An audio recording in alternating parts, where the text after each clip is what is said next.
Welcome to Richplanet TV. I'm Richard D. Hall. Today I've come to speak to Gary Heseltine. Now, last time I spoke to you, Gary, you were a serving police detective, and I understand there's been a minor change in your life. Not just a minor change, it's a major change. I've just recently retired from the police. I finished on the 31st of March, so now for the first time I can devote all of my energies into ufology, which is something I wanted to do for a long time, but circumstances have arisen that has meant that I can bring retirement forward a couple of years, and that's what I've done. So that's what I'm going to do. We're sitting in your new place of work. Yes, it's going to be quite bizarre, and I'm still getting used to it, but yeah, this is effectively going to be where I'm going to work from home, and there'll be a number of things that we'll discuss to do with UFOs. Now then, is it true to say that you were under certain restrictions when you were working as a police officer pertaining to your UFO research? Yes, I mean, I can now reveal which force I belong to, which was the British Transport Police, and I worked for them between 1989 and 2013. Initially, when I began my UFO research in January 2002, I told the force what I was going to do, and I operated without any restrictions whatsoever. However, after about 5 years, the first inklings of interference came in when I was told that I couldn't stay what my collar number was, that basically they were beginning to come down and say, look, we don't really want you mentioning which force you belong to. And I would say, well, why? Because I said it's gone all around the world. I'm translated on the internet into many languages. You can't put the genie back in the bottle. So is this just verbal then, Gary? We don't like you mentioning British Transport Police? Initially it was verbal, and then in 2008 it took a more dramatic turn, or rather in 2009 it took a more dramatic turn when the MOD suddenly announced late in 2009 that they were going to close its UFO desk. Now I immediately thought, well, what are they going to do with all the reports that they were going to get? And the majority of those would come from police, through police stations. People ringing into police stations have seen something, they would pass the report to the MOD, which is the system that had kind of operated for nigh on 50 years. And in this day and age, I thought, well, they have to be seen to be professional. You can't just palm people off like maybe had been done in the past. They would have to deal with it professionally. So what were they going to do? So I saw that that was a perfect opportunity to write to all the chief constables of Britain with a view to saying, well, you may not be aware of this because it's probably low down on your priorities, but this has happened and it will have an impact on your force. So what I actually did was I wrote to 38 of the 43 police chief constables and said that I was an off-duty police officer.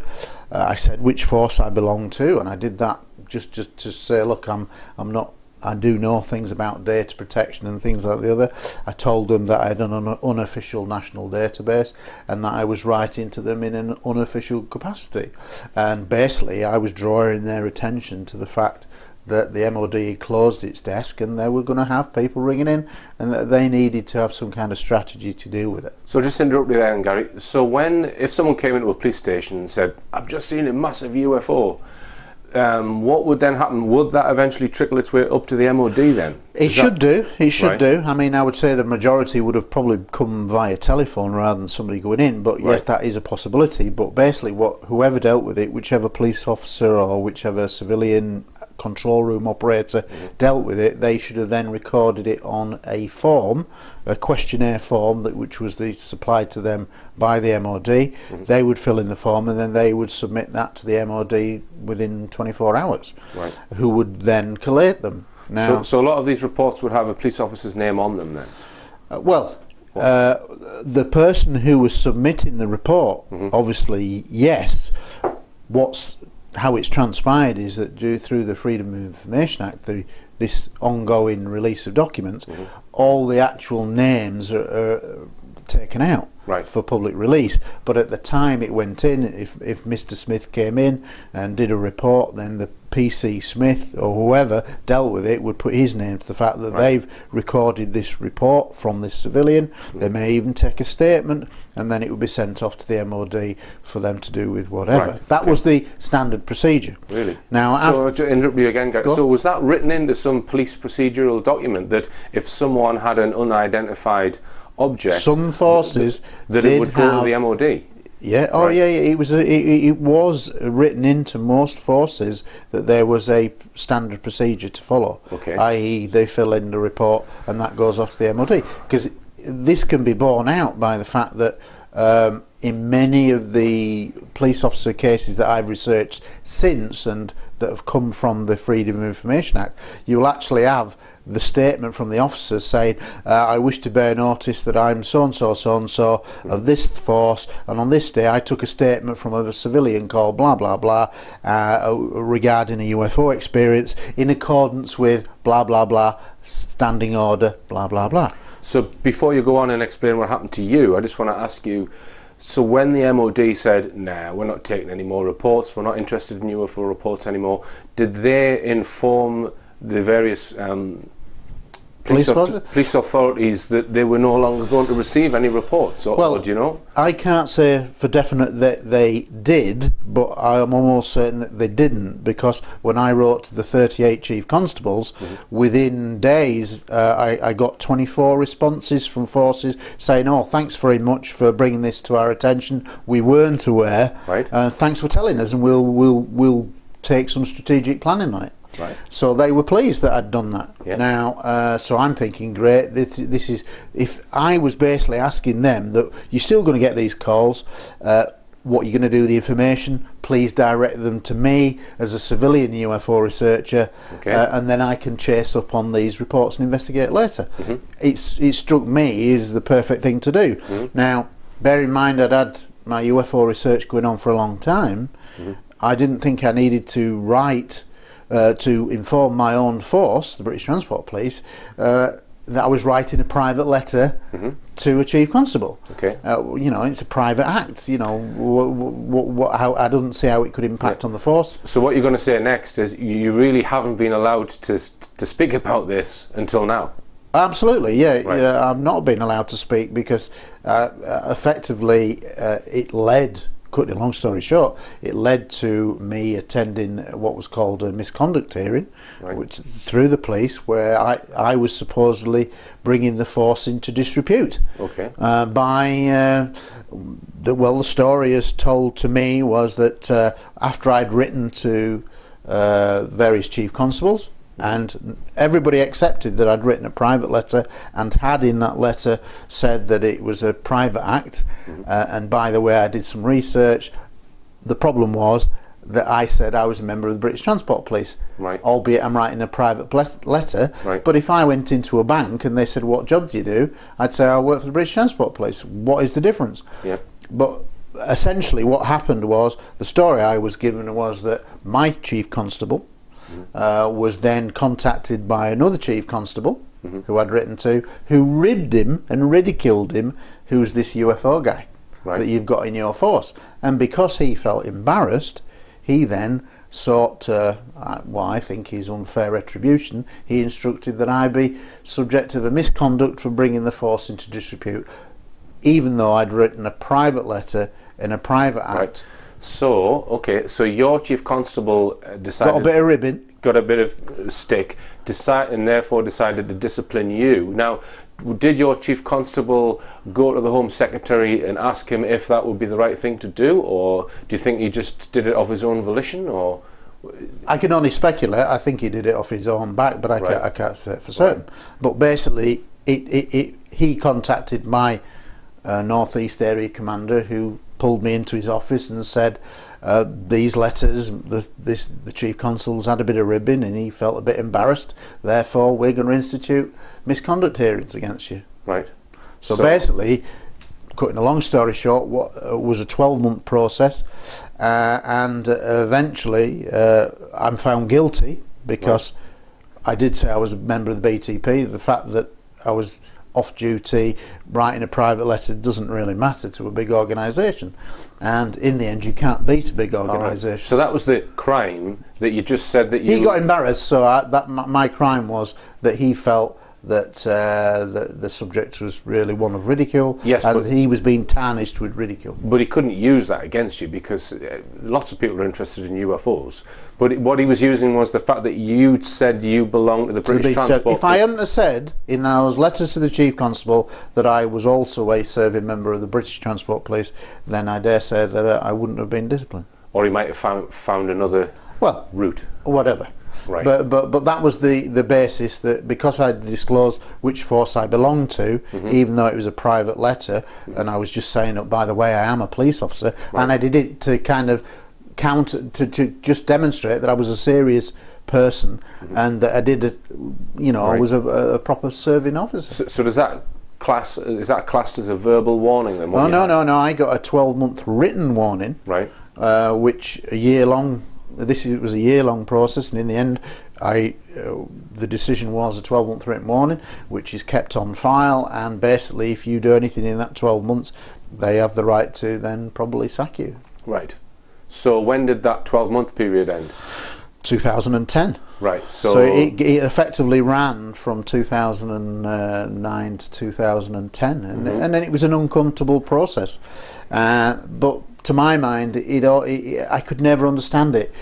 How could I really bring the force into disrepute? Because it's not as if I was chaining myself to the railings and saying, look, I'm BTP and I believe in UFOs, and doing something ludicrous. All I'd done was ask and verify who I was. I was asking a Chief Constable, so it seemed to me silly not to say, well, I'm also a police officer. Right. And that if I hadn't said which force I belonged to, I'm sure they'd have come and said, which force are you with? So in that period, you continued to get reports from serving police officers? Yes, I did, but it just meant that from doing a lot of radio shows and things like that, I just literally had to keep my head down. And when your job is on the line, as it potentially was, and your pension's on the line, then it's a very uncomfortable process that you go through. So did they say that you weren't allowed to do radio and TV shows? No, they basically just said, absolutely, you can't say that you're a member of the BTP.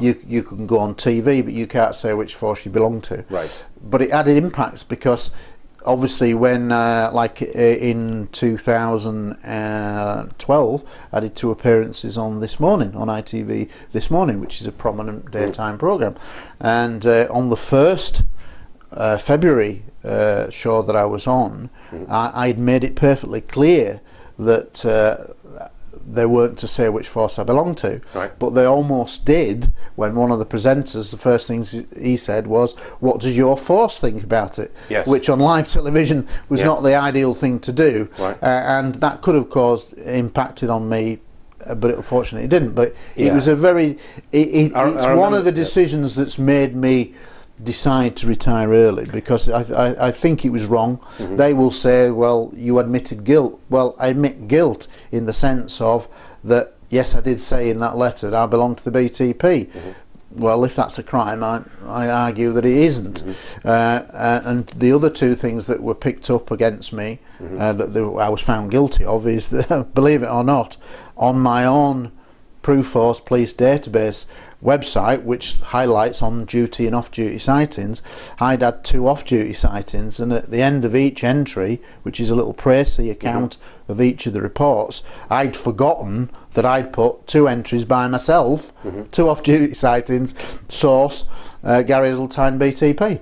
They picked up on that because they'd scrutinised my website. So they've been reading your website? Oh, yeah. Well, it's all in the reports, which I will, what I will say is that because of the amount of material that I've got over the 10 years in terms of sighting reports, I've got more than enough for a book, and hopefully within the next 12 months that book will come out. But what I can say is there will be a full chapter on the discipline asked. Just to go back to the question that you're referring to that you were asked on ITV was by Philip Schofield, wasn't it? Yes, it was. And I saw that interview and I did feel that was a very aggressive... Shouldn't have been said. It was all worked out. Unfair question for him to pose, and I suspect he was given that loaded question to you initially. Suspect somebody in his ear said put him on the spot, because if you remember, I went onto that programme with an agenda, and make no bones about this, when I went onto that programme I was a bit surly. I wanted to get involved in trying to put out a challenge to the mainstream media. Let me show you the evidence, because I do believe that I can show you the evidence on the best cases. And so I deliberately cut in a little bit on Bridget Grant, and basically it's at that point that Schofield came back and put me on the spot, and I had to think on my feet. But it was a big no-no. He shouldn't have done it, and he knew he shouldn't have done it. So you are a serving police detective constable. Yep. And you have started off this PROFOS, haven't you? PROFOS, Police Reporting UFO Sighting. What do the force think about this? What do the force think about it? I'm not at liberty to say it. My attitude, the plan worked, because in the end, the challenge that I put out, they did respond to, and in April 2012. I then went back to discuss the Rendlesham Forest case with Chris French. All right then, Gary, well, we're going to go for the first break, and after the break we might be talking about Nick Pope.